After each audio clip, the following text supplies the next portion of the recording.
વગર વગર એક સરસ સરસ કપડાં પહેરને સરસ તૈયાર થાય ને તો લાગે કે નવી નવેલી વહુરાણી હોય એવી. ભલે સાસુમાં તમે કયો એમ.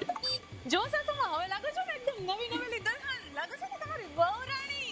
હા જો હવે લાગે છે ને સરસ મજાની આવી રીતે તૈયાર થાજે રોજ. હા સાસુમાં હવે બેટા સાસુમાં વાસણ કિસ્સા બધા છાટા મનાયા ઉઠશે તમારો ડ્રેસ ખરાબ થઈ જશે ને આ ડ્રેસ તો તમે મને કેટલું પ્રેમથી આપ્યો છે તો આ ડ્રેસ ખરાબ થાય એમ તો ન ચાલે ને તો ખાલી તમે વાસણ ઉટકી નાખો ને સાસુ. હા સારું લાવ કર નાખું. સાસુમાં ખાલી સંજવારી તો મારે કાઢવી પડશે એમાં શું મેં વાળ બધા સરસ છોટા રાખ્યા છે ને તો બધા આડા જ આવે છે ને ચૂંટણી ને બધું સચવાતો નથી તો ખાલી સંજવારી કાઢી દો ને સાસુ. હા લાવો વાવ બેટા અને ઉભા રહ્યા સાસુમાં તમને પોતોય આપી જ દઉં ભેગા ભેગો થઈ જાય ને પોતોય. સાસુમાં તમે ઓલા ખાલી હાથથી ધોવાના કપડાં કાઢ્યા ને તો ઈ તમે ધોઈ નાખજો ને હું ધોઈશ ને તો આ ડ્રેસ ભીનો થઈ જશે ને તો પાછો સારો નહીં લાગે તો ઈ એક ખાલી ધોઈ નાખજો ને સાસુમાં.